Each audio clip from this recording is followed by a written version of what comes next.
गम गणपतये नमः। नहीं पता कौन हूँ मैं और कहाँ मुझे जाना है। भगवान शिव ही मेरी मंजिल है और शिव का दर ही मेरा ठिकाना है। बैरागी को भी राग सिखा दे, शिव जी की सच्ची भक्ति जीवन में सफल बना दे। हर हर महादेव। बोलिए भगवान शिव शंकर माँ पार्वती की जय। एक समय की बात है, भगवान शिव और माता पार्वती कैलाश पर्वत पर बैठे हुए थे। तभी माता पार्वती ने भगवान शिव से कहा, स्वामी मेरे मन में दो प्रश्न उठ रहे हैं, आपकी आज्ञा हो तो मैं आपसे पूछूं। भगवान शिव ने कहा, पूछो देवी, आपके मन में क्या प्रश्न उठ रहे हैं। तब माता पार्वती कहती हैं, स्वामी कि श्राप के कारण स्त्रियों को मासिक धर्म की पीड़ा सहन करनी पड़ती है। और मेरा दूसरा प्रश्न है, एक रजस्वला स्त्री को कौन से कार्य नहीं करने चाहिए जिससे उन्हें पाप लगता है। भगवान शिव कहते हैं, हे देवी, आज आपने मानव जाति के कल्याण के लिए बहुत ही महत्वपूर्ण प्रश्न किए हैं। तुम्हारे इन दोनों प्रश्नों के उत्तर माधव पंडित की इस प्राचीन कथा से प्राप्त हो जाएंगे।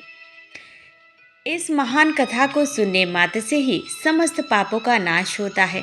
जो भी पति पत्नी इस कथा को ध्यानपूर्वक सुनते हैं, उनके घर के सारे क्लेश और विघ्न मिट जाते हैं और उन्हें सौभाग्य की प्राप्ति होती है।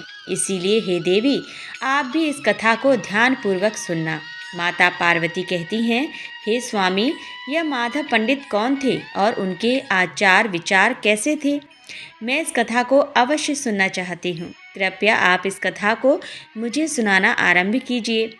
मैं ध्यानपूर्वक इस कथा को पूरी सुनेंगी। फिर भगवान शिव कहते हैं, हे देवी, प्राचीन समय की बात है। मल्हार देश में एक बहुत ही सुंदर रमणीय नगरी थी। उस नगरी में माधव नाम का एक पंडित रहता था। उसको समस्त शास्त्रों और वेदों का ज्ञान था। वह परम बुद्धिमान, गुणवान तथा धर्म कार्य में हमेशा तत्पर रहता था। सभी जाति के लोग उसका सम्मान करते थे। वो रोजाना दान, धर्म तथा संध्या उपासना किया करता था।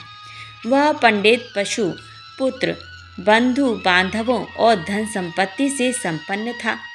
उसकी पत्नी का नाम सुजाता था। वह भी अत्यंत रूपवान, चरित्रवान, गुणवान तथा पतिव्रता स्त्री थी। फिर एक दिन उस पंडित ने अपने घर बहुत बड़े यज्ञ का अनुष्ठान करवाया और अनेक ऋषि मुनियों को स्वयं जाकर निमंत्रण दिया और उस नगरी में निवास करने वाले समस्त मनुष्यों और ब्राह्मणों को उसने यज्ञ तथा भोजन के लिए बुलाया। फिर उस दिन अनेक ऋषि मुनि और उस नगरी के समस्त ब्राह्मण उसके घर पर आए। उस पंडित ने उन सभी का आदर सत्कार किया। फिर उसने सभी को घर के अंदर बुलाया और आसन पर बिठाकर भोजन कराया।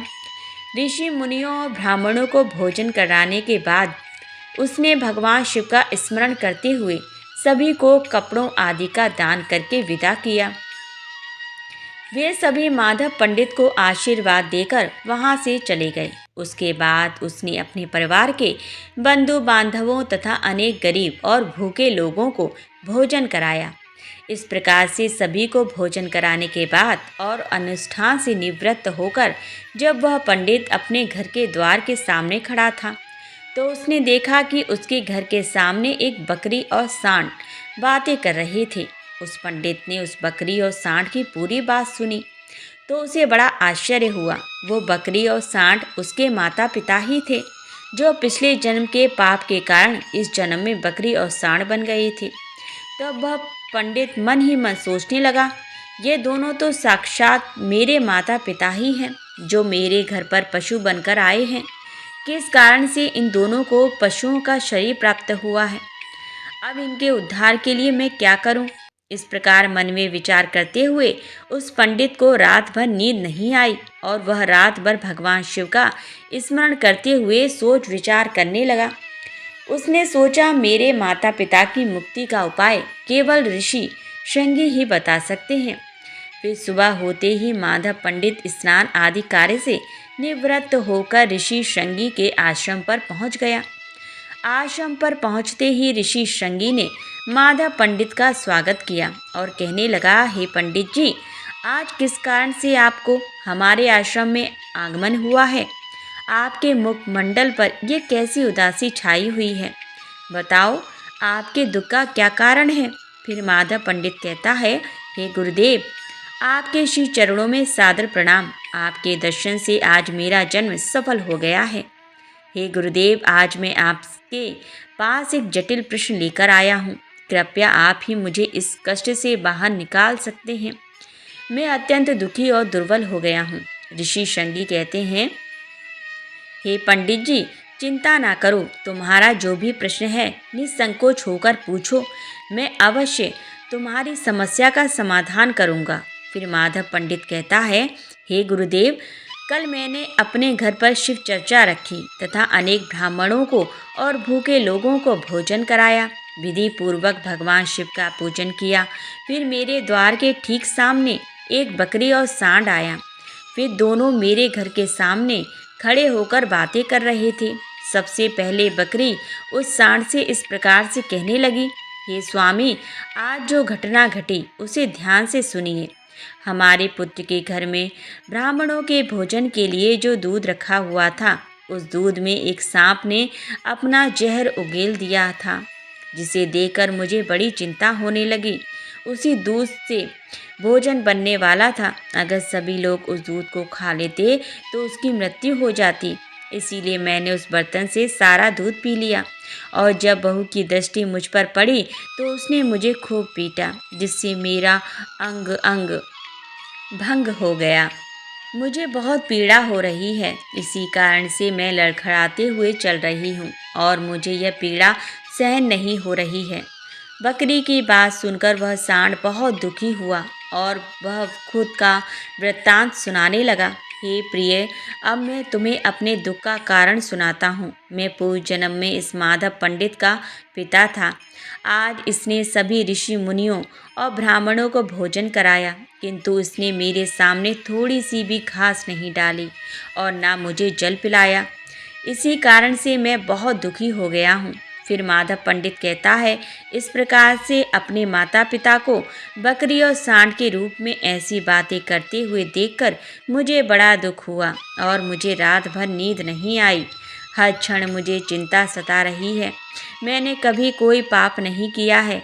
हमेशा ही मैंने धर्म के कार्य किए हैं। फिर भी मेरे माता पिता को ऐसे कष्ट झेलने पड़ रहे हैं। इसी कारण से आज मैं आपके पास आया हूँ। कृपया आप अपनी योग शक्ति से पता करके मुझे बताइए, किस कारण से मेरे माता पिता की ऐसी दुर्दशा हुई है और उनकी मुक्ति के लिए मुझे कौन सा कर्म करना चाहिए। फिर ऋषि शंगी ध्यान लगाकर उस पंडित के माता पिता के पूर्व जन्म के कर्मों को देखते हैं और पंडित से कहने लगते हैं, हे पंडित, तुम्हारे माता पिता ने पिछले जन्म में घोर पाप किया है। इस पाप के कारण आज उनकी ऐसी दुर्दशा हुई है। फिर पंडित कहता है, हे गुरुदेव, किस पाप के कारण मेरे माता पिता की ऐसी दुर्दशा हुई है? कृपया विस्तार से बताइए, मैं जानना चाहता हूँ। फिर ऋषि शंगी कहते हैं, हे पंडित, तुम ध्यान से सुनो। यह सांड जो तुम्हारे पिता है, यह पिछले जन्म में रामनगर के श्रेष्ठ पंडित रहे हैं। इन्होंने एक दिन पूर्णिमा का व्रत करके भोजन किया था। पूर्णिमा के व्रत के दिन इसने दान धर्म भी नहीं किया। इसने अपने द्वार पर आए हुए भूखों को कभी भोजन नहीं खिलाया। इसने अपने पितरों का श्राद्ध तर्पण भी विधि पूर्वक नहीं किया। तुम्हारे पिता ने पिछले जन्म में मासिक धर्म के दौरान ही तुम्हारी माता के साथ संबंध बनाया था और इसी पाप के कारण इसे इस जन्म में सांड का रूप प्राप्त हुआ है। अब तुम्हारी माता के बारे में सुनो। तुम्हारी माता ने रजस्वला होते हुए भी भोजन बनाया। मासिक धर्म के दौरान ही इसने भगवान की पूजा की, तुलसी को जल चढ़ाया। रजस्वला होते हुए भी इसने भगवान को भोग लगाया। इसी कारण से इसे महापाप लगा है। मासिक धर्म के दौरान स्त्री 3 दिनों के लिए अपवित्र हो जाती है। मासिक धर्म के दौरान स्त्री को पूजा पाठ नहीं करना चाहिए। स्त्री को इन 3 दिनों में अपने बाल भी नहीं धोने चाहिए। इससे पति की आयु कम होती है। मासिक धर्म के दौरान पेड़ पौधों को स्पर्श नहीं करना चाहिए। रजस्वला स्त्री के साथ संबंध भी नहीं बनाने चाहिए। जो पुरुष रजस्वला के साथ संबंध बनाता है उसे ब्रह्म हत्या का पाप लगता है। जो पुरुष रजस्वला के वस्त्रों को स्पर्श करता है उसे भी घोर पाप लगता है। रजस्वला स्त्री के शरीर में 3 दिनों तक ब्रह्म हत्या का पाप निवास करता है और चौथे दिन ही वह स्नान करके पवित्र हो जाती है। चौथे दिन स्नान करने के पश्चात रजस्वला स्त्री को अपने पति का मुख देखना चाहिए, अन्य किसी पुरुष का मुख नहीं देखना चाहिए। यदि पति समीप ना हो तो सूर्य देव के दर्शन करने चाहिए। ऋषि शृंगी कहते हैं, हे पंडित, इसी पाप के कारण तुम्हारे पिता को सांड और तुम्हारी माता को बकरी का जन्म प्राप्त हुआ है। माधव पंडित कहता है, हे गुरुदेव, अब आप मुझे अपने माता पिता की मुक्ति के लिए उपाय बताइए। ऋषि शृंगी कहते हैं, हे पंडित, तुम किसी भी अमावस्या के दिन अपने माता पिता की मुक्ति के लिए श्राद्ध तथा तर्पण करो और दान धर्म करो, गायों की सेवा करो और अपने माता पिता की मुक्ति के लिए भगवान से प्रार्थना करो। फिर वह पंडित वही करता है। फिर उसके माता पिता को समस्त पापों से मुक्ति मिलती है। फिर भगवान शिव माता पार्वती से कहते हैं, हे देवी, मैं तुम्हें रजस्वला स्त्री को कौन से कार्य नहीं करने चाहिए इस विषय में बता दिया। अब मैं तुम्हें बताता हूँ किस कारण से स्त्री को मासिक धर्म से गुजरना पड़ता है। सतयुग में कालकूट नाम के प्रसिद्ध असुर हुआ करते थे। दानव होने के कारण उनका स्वभाव उग्र था और वे हमेशा ही युद्ध करने के लिए तत्पर रहते थे। फिर एक दिन सभी दानव वृत्तासुर के साथ मिलकर स्वर्गलोक पर चढ़ाई करने लगे।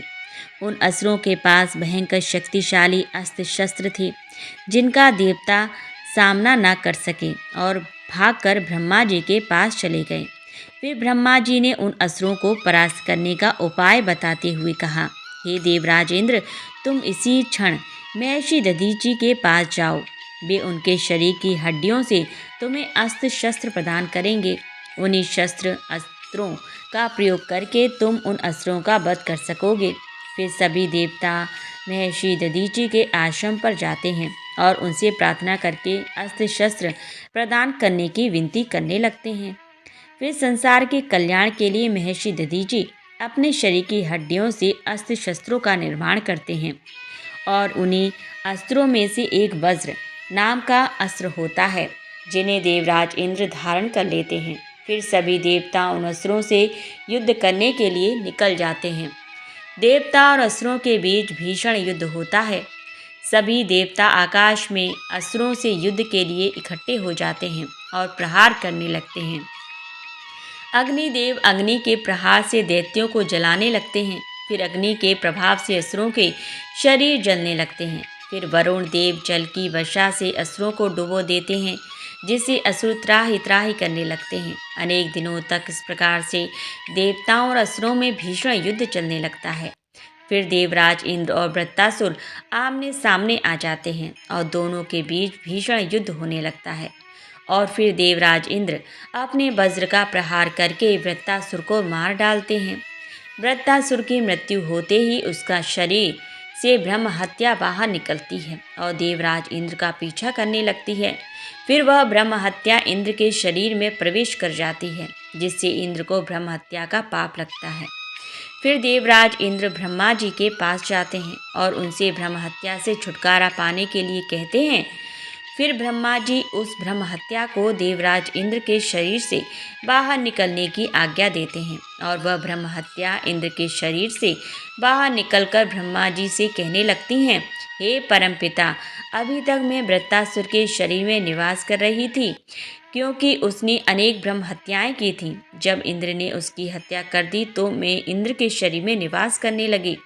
अब आप ही मुझे उचित स्थान दीजिए जहाँ पर मैं रह सकूं। फिर ब्रह्मा जी कहने लगे, हे ब्रह्म हत्या, मैं तुम्हें उचित स्थान देता हूँ। फिर ब्रह्मा जी ने ब्रह्म हत्या के 4 भाग कर दिए और कहा, हे ब्रह्म हत्या, तुम्हारा एक भाग अग्नि के भीतर रहेगा। जो भी मनुष्य अग्नि को आहुति नहीं देगा तो उसके शरीर में प्रवेश कर जाना। तुम्हारा दूसरा भाग जल के भीतर रहेगा। जो भी जल में गंदगी फैलाएगा अथवा मलमूत्र का त्याग करेगा तुम उसके शरीर में प्रवेश कर जाना। तुम्हारा तीसरा भाग पेड़ पौधे में रहेगा। जो भी मनुष्य बिना कारण ही वृक्षों को काटेगा उसे भी ब्रह्म हत्या का पाप लगेगा। फिर ब्रह्मा जी ने अप्सराओं को अपने पास बुलाया और कहा, हे अप्सराओं, इस ब्रह्म हत्या का 1/4 भाग तुम ग्रहण करो। अप्सराएं कहने लगीं, हे प्रभु, आपकी आज्ञा से हम इसे ग्रहण करने के लिए तैयार हैं, किंतु हमें भी इससे मुक्ति का उपाय बताइए।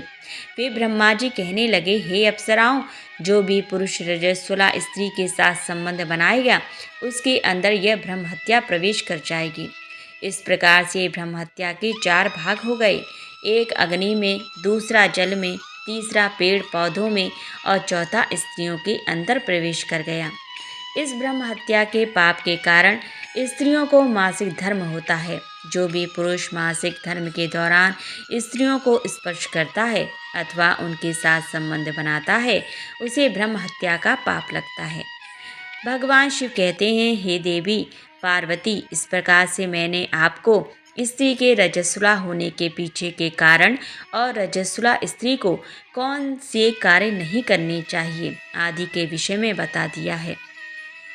फिर माता पार्वती कहती हैं, हे स्वामी, आज आपने मुझे बहुत ही महत्वपूर्ण जानकारी दी है। मैं भी आपको वचन देती हूँ, जो भी स्त्री मासिक धर्म के दौरान पूजा पाठ करेगी और पति के साथ संबंध रखेगी, उसके घर में मैं कदापि प्रवेश नहीं करूँगी। वीडियो अगर पसंद आया हो तो वीडियो को लाइक और हमारे चैनल को सब्सक्राइब करना बिल्कुल भी ना भूलें। पूरा वीडियो देखने के लिए धन्यवाद।